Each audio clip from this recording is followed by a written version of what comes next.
When the temperature dropped to -47 degrees and winds howled at 80 miles per hour, most people would have stayed indoors and prayed for survival. But, what happens when 480 trained Marines find themselves trapped in the most dangerous blizzard in decades, with their communication systems dead and their survival depending on someone the military establishment had written off as just another diversity hire? This isn't a story about luck or coincidence. This is about a woman whose quiet competence was dismissed, whose expertise was questioned, and whose authority was challenged at every turn, until nature itself became the ultimate judge of character. When the storm hit Camp Pendleton that February night in 2019, it didn't care about politics, prejudice, or protocol. It only cared about who had the knowledge, courage, and determination to lead when leadership mattered most. What you're about to discover will challenge everything you think you know about heroism, leadership, and the price of underestimating someone because they don't fit your expectations. Because sometimes, the person everyone overlooks becomes the only one who can save everyone else. Commander Sarah Chen had been watching the weather reports for 3 days, and she didn't like what she was seeing. The meteorological models showed a massive Arctic system moving down from Alaska, carrying with it the potential for the worst blizzard Southern California had experienced in over 50 years. As the newly appointed Emergency Operations Director at Marine Corps Base Camp Pendleton, she knew that what looked like just numbers and colored maps on her computer screen could quickly become a matter of life and death for the thousands of personnel stationed there. But, when she walked into the morning briefing on February 14, 2019, the room fell into its usual uncomfortable silence. Colonel Marcus Thompson, the base commander, barely glanced at her as she took her seat at the conference table. The other officers, mostly men with decades of experience, continued their conversations as if she hadn't entered. It was a routine she had grown accustomed to over the past 6 months since her appointment, though it never stopped stinging.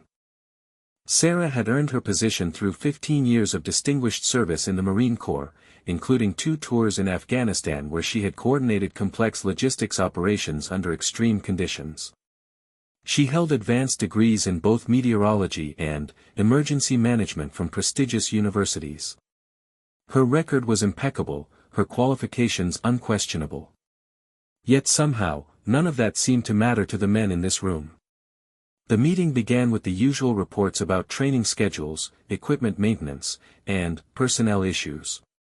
When Colonel Thompson finally turned to Sarah, his tone was dismissive.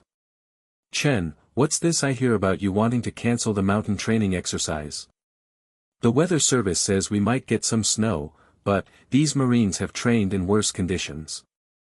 Sarah had prepared for this moment. She stood and activated the large display screen at the front of the room, bringing up the latest satellite imagery and computer models. The data painted a terrifying picture. A massive low-pressure system was developing over the Pacific Northwest, while an Arctic high-pressure system was pushing down from Canada. Where these two systems would collide, directly over Southern California, the results would be catastrophic. "Sir, this isn't just some snow," Sarah began, her voice steady despite the skeptical looks around the table. "We're looking at a historic weather event. The National Weather Service has upgraded their forecast to a blizzard warning, with projected snowfall amounts of 3 to 5 feet in the mountains, sustained winds of 60 to 80 miles per hour, and wind chills approaching -50 degrees Fahrenheit." Major Rick Patterson, who oversaw the mountain training operations, scoffed audibly. "With all due respect, ma'am, we've been running these exercises for 20 years. A little snow never hurt anyone. These Marines need to be ready for any conditions they might face in combat." "This isn't a little snow, Major," Sarah replied, maintaining her professional composure despite the condescending tone. "The computer models are unanimous. This storm system is unprecedented for this region. We have 480 Marines scheduled to deploy to the mountain training facility tomorrow morning. If this storm hits while they're up there, we could be looking at a major catastrophe." The room erupted in murmurs and side conversations. Sarah heard fragments of dismissive comments, "Always playing it safe, typical pencil pusher, maybe she should have stayed in the office where she belongs." The words cut deep, but she pressed on. She advanced to the next slide, showing the terrain map of the mountain training facility. Located at an elevation of 8,500 feet in the San Bernardino Mountains, the facility was accessible only by a single narrow road that wound through treacherous mountain passes. Under normal conditions, it was a challenging but manageable location for cold-weather training exercises. Under the conditions the storm would bring, it would become a death trap. The facility has limited backup power, minimal medical facilities, and communications equipment that relies on line-of-sight transmission, Sarah explained. In a blizzard of this magnitude, we could lose all contact with the training groups.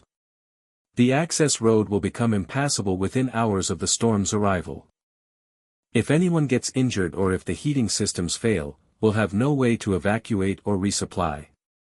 Colonel Thompson leaned back in his chair, his expression skeptical. Chen, I appreciate your enthusiasm for weather forecasting, but we have a mission to accomplish here. These Marines have been preparing for this exercise for months. We're not going to cancel it based on computer predictions that may or may not be accurate.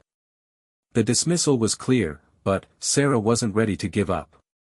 She had seen the devastating effects of severe weather during her deployments, had witnessed how quickly conditions could deteriorate and turn lethal. More importantly, she understood the unique challenges that this particular storm would present. Her meteorology background told her that the combination of elevation, terrain, and the specific characteristics of this weather system created a perfect recipe for disaster. Sir, I strongly recommend that we either postpone the exercise or relocate it to a lower elevation with better access routes, she said. The risk to personnel is simply too high.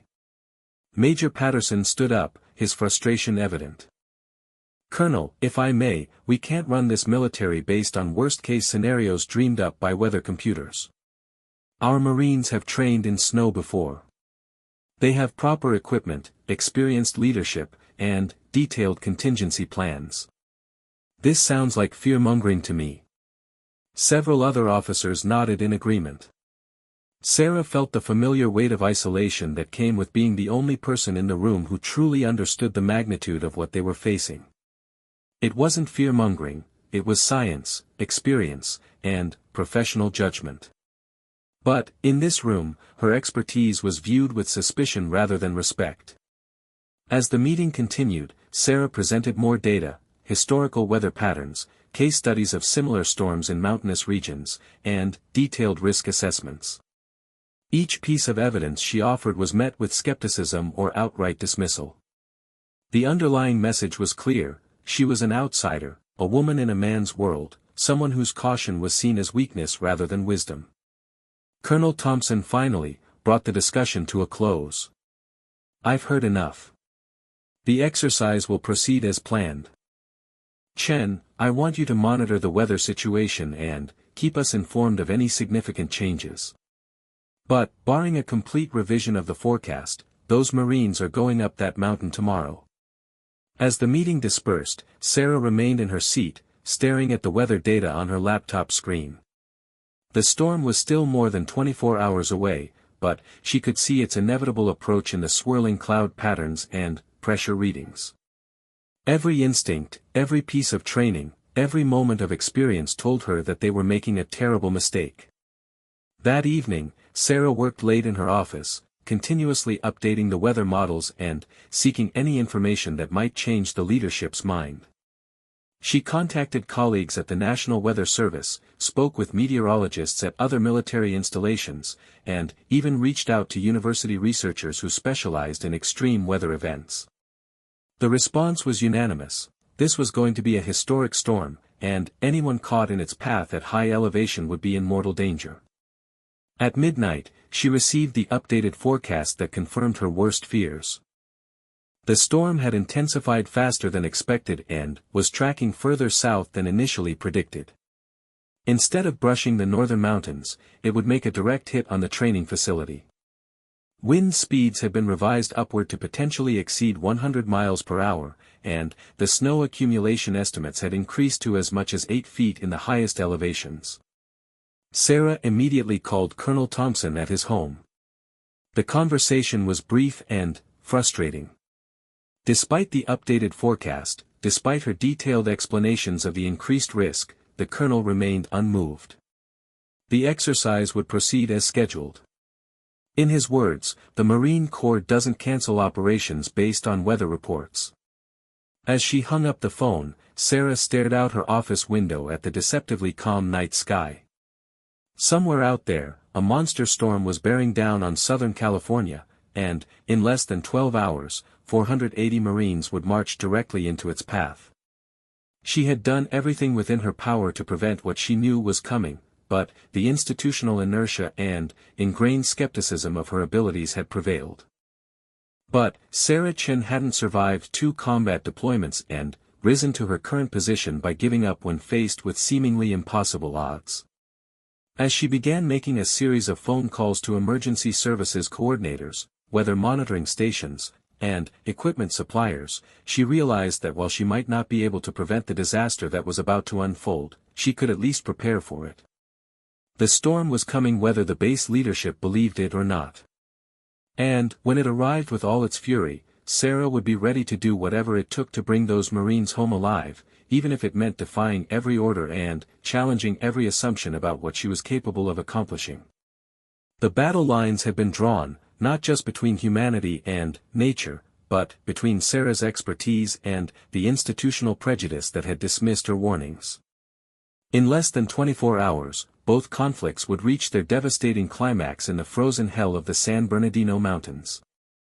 The first snowflakes began falling at 0600 hours on February 15, just as the convoy of military vehicles carrying 480 Marines wound its way up the mountain road toward the training facility. From her office at base headquarters, Sarah Chen watched the weather radar with growing dread as the storm's leading edge painted the screen in increasingly darker shades of red and purple. The meteorological data streaming across her monitors told a story of atmospheric violence that defied Southern California's typically mild winter weather patterns. By 0800 hours, what had started as light snow had transformed into a full-scale blizzard. The temperature had plummeted 30 degrees in just 2 hours, and the wind was already gusting to 50 miles per hour. Sarah had been in contact with the National Weather Service office in San Diego every 30 minutes since dawn, and each update brought worse news. The storm was intensifying far beyond even the most pessimistic projections. She tried reaching the training facility by radio, but the first sign of trouble came at 0900 when communication became intermittent. The facility's radio operator, Sergeant Mike Rodriguez, managed to report that snow was accumulating rapidly and visibility was dropping, but his transmissions were already breaking up through the static. By 0930, all communication with the mountain facility had been lost. Sarah immediately contacted Colonel Thompson, but he was in a helicopter surveying damage from high winds that had begun affecting the coastal areas of the base. Major Patterson was leading a group of officers in an emergency meeting about securing equipment and facilities against the storm's lower elevation impacts. It seemed that everyone was focused on protecting the base itself, while 480 Marines remained trapped on the mountain, cut off from any support or communication. Taking matters into her own hands, Sarah began coordinating with civilian emergency services. She contacted the San Bernardino County Sheriff's Department, the California Highway Patrol, and the National Guard's Emergency Response Division. What she learned was terrifying: the access road to the mountain facility had become impassable by 1000 hours. A California Highway Patrol unit that had attempted to check on the road conditions reported that visibility was 0, snow drifts were already 4 feet deep in some areas, and the wind was strong enough to overturn vehicles. At 1030 hours, Sarah received a brief, crackling radio transmission that chilled her to the bone. It was Sergeant Rodriguez, his voice barely audible through the static. "Base, this is Mountain Base, situation critical, heating system failure in Barrack C, approximately 80 Marines without heat, temperature -20 and dropping, request immediate assistance, cannot maintain communications much longer." The transmission cut to silence, and, despite repeated attempts, Sarah could not re-establish contact. She stared at the radio equipment in disbelief, realizing that her worst predictions were already coming true, and the storm was just getting started. According to the weather models, they were only experiencing about 20% of the storm's full intensity. Sarah grabbed her emergency communications equipment and rushed to Colonel Thompson's office, where she found his aide, Lieutenant Davis, looking increasingly worried as he tried to coordinate responses to multiple weather-related incidents across the base. When Sarah explained the situation at the mountain facility, Lieutenant Davis went pale. "Ma'am, the colonel is unreachable until his helicopter can land safely, and that might not be for hours given the wind conditions," he said. "Major Patterson is dealing with a roof collapse in the motor pool building. I don't have authorization to launch any kind of rescue operation." "Then, I'm taking authorization," Sarah replied, her voice carrying a steel that surprised even her. "Lieutenant, we have 80 Marines without heat in sub-zero temperatures. In these conditions, hypothermia can kill in less than 2 hours. We don't have time for proper channels and authorization protocols." She spent the next hour making emergency phone calls and pulling in every favor she had accumulated during her years of military service. The Coast Guard had helicopters capable of mountain rescues, but none were equipped for the extreme weather conditions the storm was generating. The National Guard's rescue units were already committed to civilian emergencies throughout the region. Local search and rescue teams reported that the storm had made any ground-based rescue attempt impossible. Every avenue seemed blocked, every resource unavailable. But Sarah's experience in Afghanistan had taught her that when conventional solutions failed, success often came down to unconventional thinking and absolute determination. She began developing a plan that others would have considered impossible, even suicidal. At 1,200 hours, she commandeered a base supply truck and began loading it with emergency heating units, medical supplies, high-energy food rations, and specialized cold-weather survival equipment. She also gathered every piece of emergency communication equipment she could find, including a portable satellite communications unit that could potentially re-establish contact with the stranded Marines. When Sergeant First Class Maria Santos, a veteran logistics specialist, saw Sarah loading the truck, she didn't hesitate to volunteer her assistance. "Ma'am, you can't be thinking of driving up that mountain alone," she said. "The road's been closed for 2 hours, and conditions are getting worse by the minute." "I'm not abandoning those Marines," Sarah replied, checking the truck's four-wheel drive system and snow chains. "I've driven in conditions like this before, and I know that mountain road better than anyone on this base. If we don't get help to them soon, we're going to start losing people." Sergeant Santos nodded grimly and began helping load additional supplies. Soon, other personnel began appearing to assist, despite having no official orders to do so. Word of the rescue attempt had spread through the base's informal communication networks, and Marines who had initially been skeptical of Sarah's leadership were now volunteering to join what everyone knew was an extremely dangerous mission. By 1300 hours, Sarah had assembled a convoy of 3 vehicles, her supply truck, a medical transport vehicle with a Navy corpsman and emergency medical equipment, and a communications vehicle with specialized radio equipment operated by 2 Marine communications specialists. Despite the risks, 12 Marines had volunteered to join the rescue mission, choosing to follow the commander many of them had previously dismissed rather than leave their fellow Marines to face the storm alone. As they prepared to depart, Colonel Thompson's helicopter managed to land on the base, and he immediately rushed to the motor pool where Sarah was conducting final equipment checks. His face was red with anger and disbelief when he saw the convoy preparing to leave. "Chen, what the hell do you think you're doing?" he shouted over the wind. "I'm ordering you to stand down immediately. You have no authorization for this mission, and you're putting more personnel at risk for no good reason." Sarah looked him straight in the eye, her voice calm but unwavering. "Sir, we have 480 Marines trapped on that mountain with no communication, no heat, and no way out. The storm is going to get worse before it gets better, and people are going to die if we don't act now. I'm going up there with or without your permission. If you leave this base against my direct orders, you'll face court-martial proceedings," Colonel Thompson warned. "Your career will be over." "My career doesn't matter if I can save lives," Sarah replied. "Those Marines trusted the Corps to take care of them, and I'm not going to let them down because of bureaucracy and politics." The colonel stared at her for a long moment, clearly torn between military protocol and the growing realization that the situation on the mountain might indeed be as dire as Sarah claimed. Finally, he stepped back without giving any direct order to stop the mission, a decision that Sarah interpreted as reluctant permission to proceed. The convoy departed Camp Pendleton at 1,345 hours, driving directly into what meteorologists would later describe as the most intense blizzard to hit Southern California in recorded history. The wind was howling at 70 miles per hour, the snow was falling so heavily that the windshield wipers couldn't keep up, and the temperature had dropped to -15 degrees Fahrenheit. The first 10 miles of the journey took nearly 2 hours as they navigated through increasingly deep snow drifts and around abandoned vehicles that had been caught in the storm. Sarah led the convoy, using her intimate knowledge of the mountain road to find the safest path through conditions that would have defeated less experienced drivers. Her years of military convoy operations in Afghanistan's mountains had prepared her for exactly this type of challenge. As they climbed higher into the mountains, the conditions became even more severe.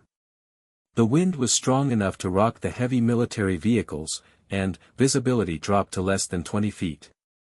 Radio communication between the vehicles became difficult due to the storm's interference, forcing them to stay extremely close together to maintain visual contact.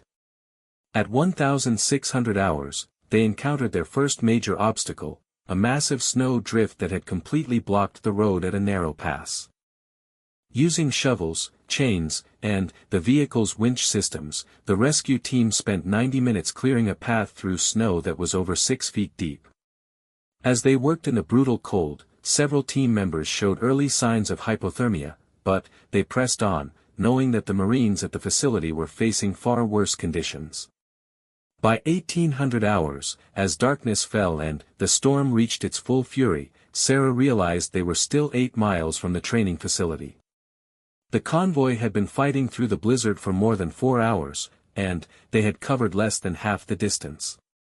The radio crackled with increasingly desperate attempts to contact the mountain facility, but there was no response from Sergeant Rodriguez or anyone else. As they crested a ridge and began the final descent toward the facility, Sarah saw something that made her blood run cold. Through the swirling snow and darkness, she could see the faint glow of emergency lighting at the training facility, but the pattern was all wrong. Instead of the normal spread of lights across multiple buildings, there were only scattered points of illumination, suggesting that most of the facility's power systems had failed. She grabbed the radio and tried once more to establish communication. "Mountain Base, this is Emergency Rescue Team, we are approximately 8 miles from your position and approaching with supplies and medical assistance. Please respond if you can hear this transmission." For several long seconds, there was only static. Then, faintly, through the electronic noise, came a voice that was barely recognizable as human. "Emergency Team, thank God, situation desperate, many casualties, need immediate assistance, hurry." The transmission faded back to static, but it was enough to confirm Sarah's worst fears. The heating system failures had been just the beginning. The Marines at the facility were fighting for their lives against conditions that were literally killing them, and the rescue convoy was their only hope for survival. Sarah pressed harder on the accelerator, pushing the convoy toward the facility through the final stretch of the most dangerous mountain road in California, knowing that every minute of delay could mean the difference between life and death for the Marines who were depending on them. The storm had become their enemy, but Sarah Chen had never backed down from a fight, and she wasn't about to start now. The convoy finally reached the mountain training facility at 20:30 hours, more than 7 hours after beginning their treacherous journey through the worst blizzard in Southern California history. What Sarah Chen and her rescue team found when they arrived was a scene of barely controlled chaos that would haunt them for the rest of their lives.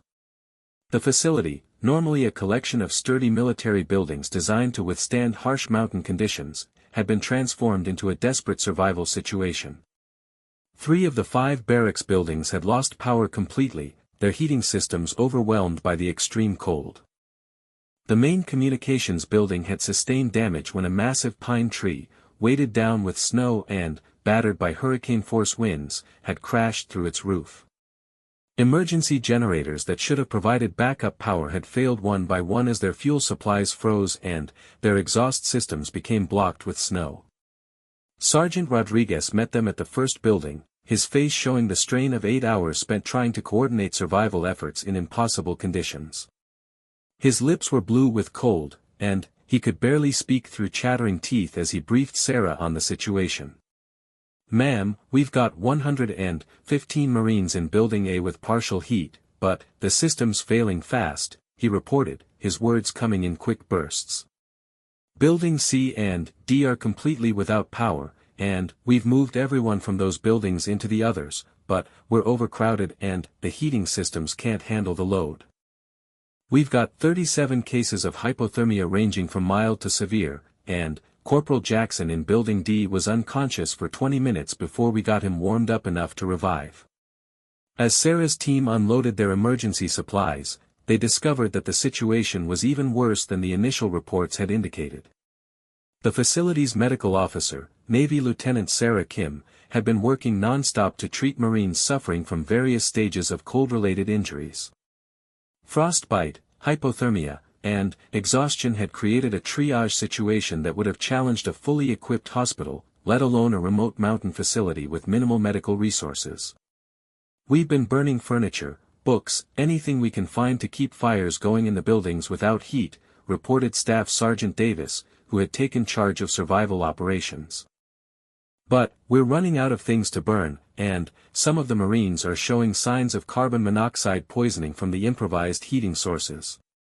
Sarah immediately took command of the rescue operation, deploying her team's resources with the efficiency and precision that came from years of emergency management experience.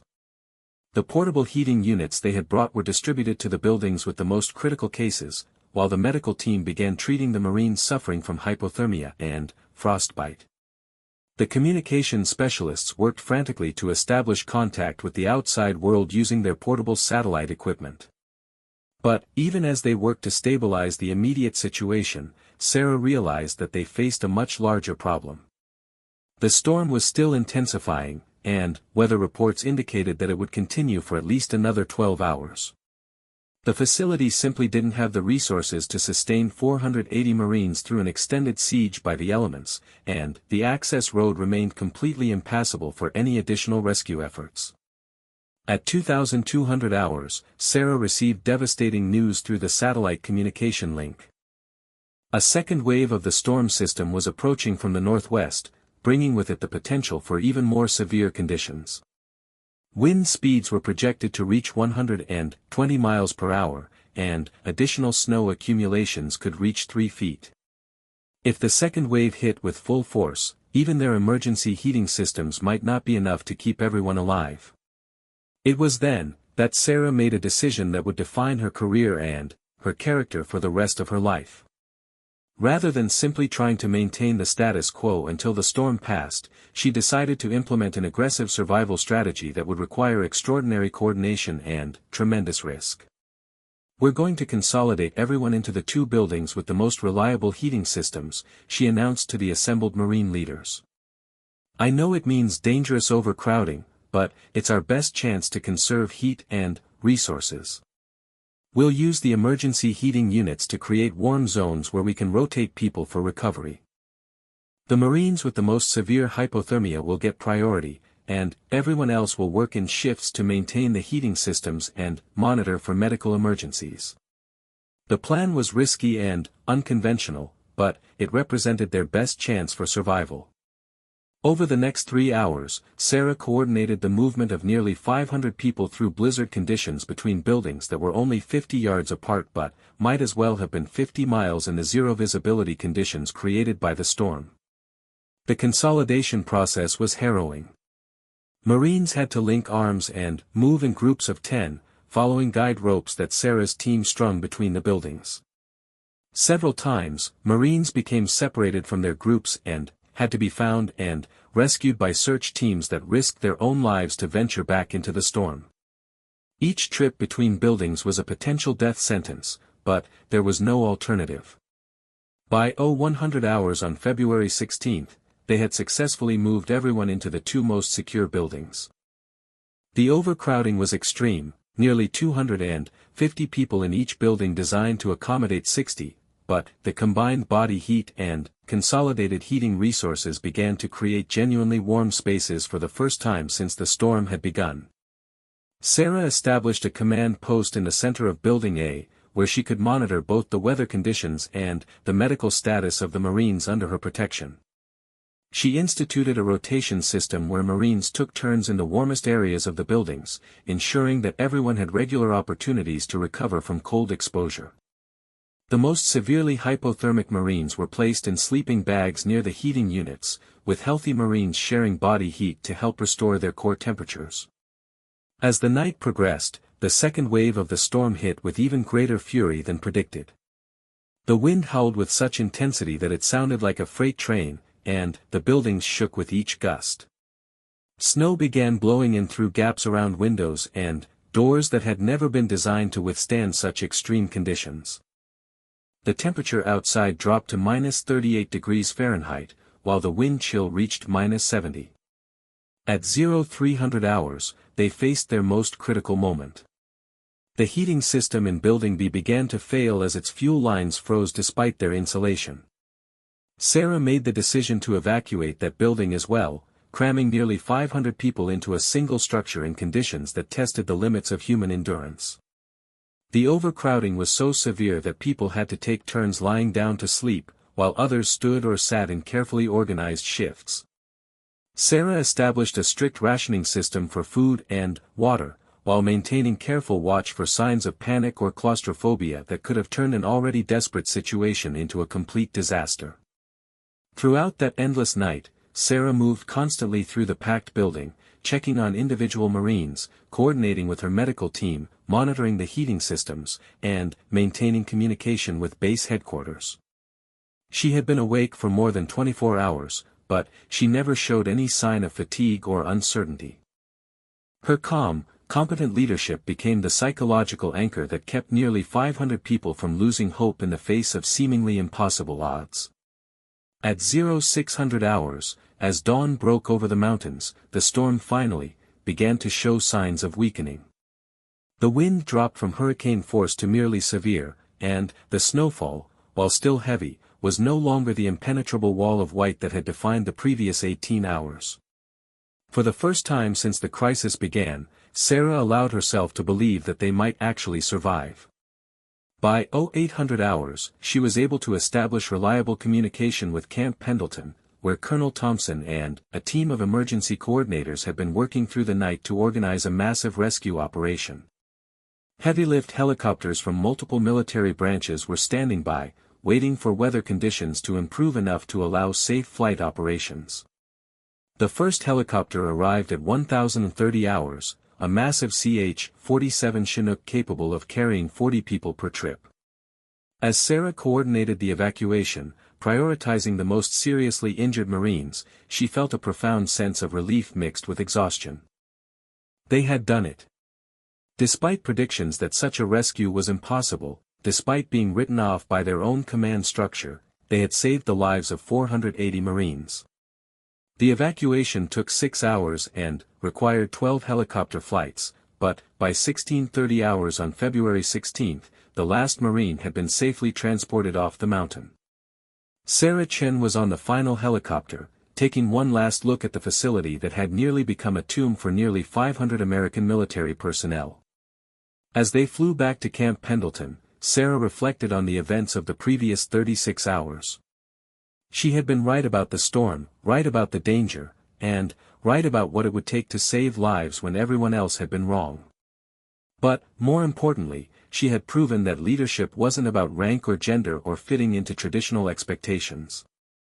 It was about having the courage to act when action was needed, the competence to make the right decisions under pressure, and the determination to never give up on the people depending on you.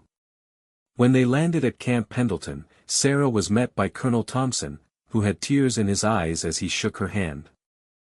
"Chen, I owe you an apology," he said quietly. "You were right, and I was wrong. Those Marines are alive today because you had the courage to do what needed to be done when the rest of us failed them. The story of Sarah Chen's rescue of 480 Marines from the deadliest blizzard in Southern California history became legend within the military community. She received the Navy and Marine Corps Medal for her heroism, but, more importantly, she had forever changed how the institution viewed leadership, expertise, and the value of listening to people regardless of whether they fit traditional expectations.